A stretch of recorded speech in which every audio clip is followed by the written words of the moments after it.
நண்பர்களுக்கு வணக்கம்.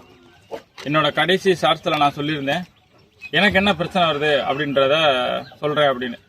இப்போ எனக்கு என்ன பிரச்சனை வந்துச்சு, எனக்கு என்ன பிரச்சனை வருது அப்படின்னா, இப்போ நான் வந்து பண்ணை ஆரம்பிக்கும் போது 50 சென்டில் கம்பி வேலி போட்டிருந்தேன்.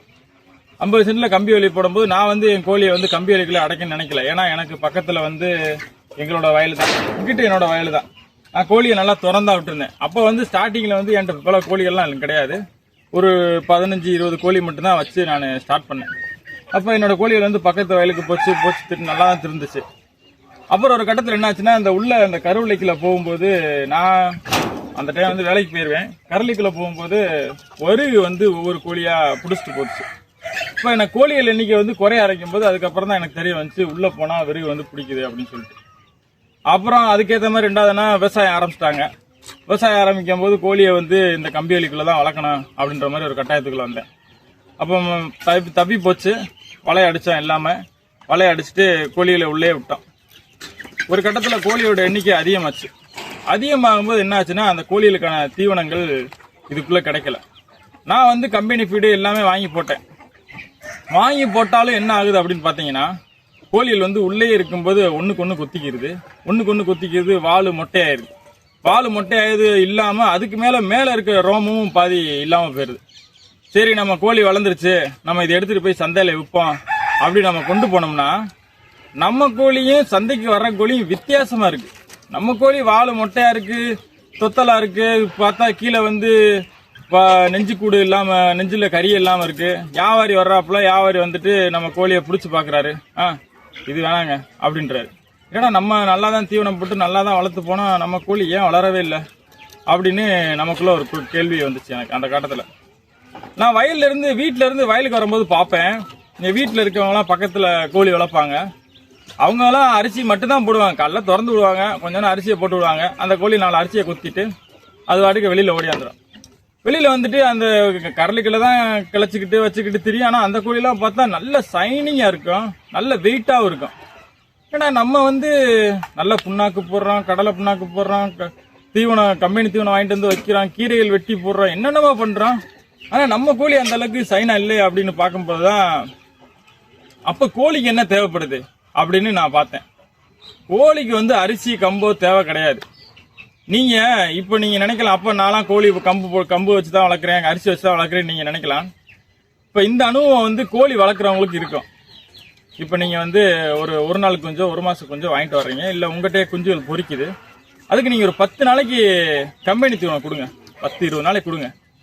கொடுத்துட்டு திடீர்னு ஒரு அரிசியை போடுங்க. அந்த குஞ்சுகள் வந்து என்ன பண்ணோம்னா இந்த கம்பெனி தீவனத்தை சாப்பிடாது, அந்த அரிசியை தான் போய் சாப்பிடும்.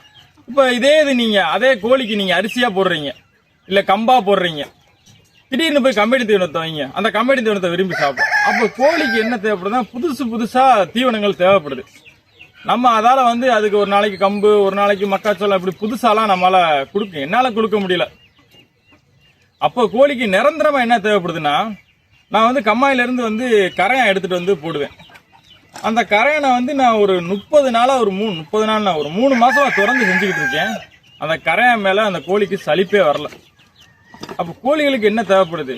புழு பூச்சி இதுதான் தேவைப்படுது.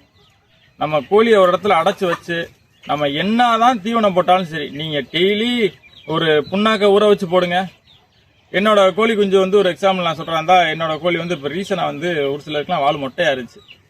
சரி, அப்புறம் நான் கேட்கும்போது என்ன சொன்னாங்கன்னா, கம்பெனி தீவனம் வை, இல்லைன்னா புண்ணாக்கு வை, கொஞ்சம் டெய்லி புண்ணாக்கு வை அப்படின்னு சொன்னாங்க. சரின்னு சொல்லிட்டு நானும் புண்ணாக்கு வாங்கிட்டு டெய்லி ஒரு காக்கில் புண்ணாக்கு ஊற வச்சு வைப்பேன். ஒரு 5லேருந்து ஒரு 10 நல்லா சாப்பிடுச்சு புண்ணாக்கு, எல்லா புண்ணாக்கையும் சாப்பிடுச்சு. அதுக்கப்புறம் கொஞ்ச நாள் கழிச்சு பார்க்கும்போது அந்த புண்ணாக்கே 2 குத்திட்டு ஓடிடுது. அப்புறம் அதுல கொஞ்சம் கஞ்சியோ புதுசா அதுல என்ன தேவனை கலந்து வைக்கணும் போது அப்புறம் விரும்பி அதுக்கப்புறம் சாப்பிட ஆரம்பிக்குது. அப்ப என்ன கடைசி நம்ம தெரிஞ்சுக்கணும் அப்படின்னா, இதுல விஷயத்துல கோழிகளுக்கு தேவையானது கரையான், பூச்சி, இந்த மாதிரி மரம் மட்டை இதை கிளச்சிக்கிட்டு அதுல இருக்க கல், இந்த மாதிரி என்னத்தையா சின்ன பூச்சிகளை சாப்பிட்டு இருக்கிறதான் கோழிக்கு தேவையானது. கோழிக்கு தேவை அரிசியோ கம்போ கிடையாது. அப்ப நீங்க 3 சென்ட்ல கோழி வளர்க்கணும் அப்படின்னா உங்க சென்ட்ல என்னென்ன இருக்குன்னு நீங்க பாத்துக்கங்க. என்கிட்ட வெறும் 3 சென்ட் தான் இருக்கு, அதுல வந்து நான் கோழி வளர்க்க போறேன் அப்படின்னா நீங்க கோழி வளர்க்கலாம். உங்க கோழி வளரும், பெருசா வரும். ஆனா அந்த கோழி வந்து யாரும் வாங்குற மாதிரி இருக்காது. வால் மொட்டையா இருக்கும், ரெக்க சொட்டையா இருக்கும், அப்போ இதை போய் நீங்கள் சந்தையில் கொண்டு போது ரொம்ப அடிமாட், ஒரு சில நேரம் வாங்க கூட மாட்டாங்க. ஏன்னா நம்ம கோழி யாரும் வாங்க கூட மாட்டாங்க அப்படின்ற நிலைமைக்கு நீங்கள் வந்துடுவீங்க. அதனால இப்போ இதில் 3 சென்ட்ல யாருக்கெல்லாம் விதிவிலக்கு இருக்குது அப்படின்னு பார்த்தோம்னா, நீங்கள் யூடியூப்பில் பார்த்துருப்பீங்க, ஒருத்தவங்க ஒரு சின்ன வீடாக இருக்கும், அவங்களுக்கு ஒரு செட்டு கூட இருக்காது. ஆனால் அவங்க என்ன பண்ணுவாங்கன்னா கோழியை திறந்து விடுவாங்க, சும்மா அரிசி ஊற்றி விடுவாங்க, அது வாடகை போயிட்டு எங்கெங்கேயோ போயிட்டு வரும். ஆனால் அவங்கள்ட்ட 100-150 கோழி இருக்கும். அப்போ இப்படி பார்க்கும்போது நமக்கு என்ன தெரியுதுன்னா, நம்ம கோழியை வந்து ஒரு இடத்துல அடைச்சி ஒரு குறிப்பிட்ட சர்க்கிளில் கோழியை வளர்க்க நினைக்கவே கூடாது. நீங்கள் திறந்து விட்டீங்கன்னா அது வாட்டுக்கு போகணும், இல்லைன்னா அது வாட்டுக்கு வரணும். அப்போ உங்கள்கிட்ட வந்து 3 சென்ட்ல என்கிட்ட ஒரு வீடு இருக்குது, என் வீட்டை சுற்றி நிறைய இடம் கிடக்கு அப்படின்னா நீங்கள் தாராளம் வளர்க்கலாம்.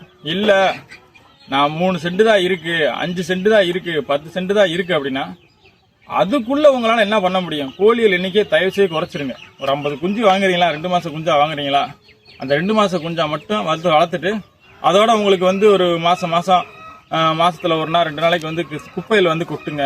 இல்லையா உங்களுக்கு இடையில வந்து மரங்கள், அந்த கோழிக்கு தேவையான தீவனம், புழு பூச்சி எல்லாமே அதுக்குள்ளே இருக்க மாதிரி பார்த்துக்குங்க. இல்லை அப்படின்னா இந்த 3 சென்ட் 5 சென்ட்டை வச்சுட்டு தயவு செய்து சொல்றேன், யாருமே கோழி வளர்க்குறேன் அப்படின்னு வர வேணாம். அப்போ 3 சென்ட் இருக்கிறவங்க எனக்கு ஏதாவது பண்ணணுமே அப்படின்னு நீங்க நினைச்சீங்கன்னா என்ன பண்ணலாம் அப்படின்னா, அடுத்த வீடியோல எனக்கு தெரிஞ்சதை பத்தி சொல்றேன். முடிஞ்சா அதை ஃபாலோ பண்ணி ட்ரை பண்ணி பாருங்க. நன்றி, வணக்கம்.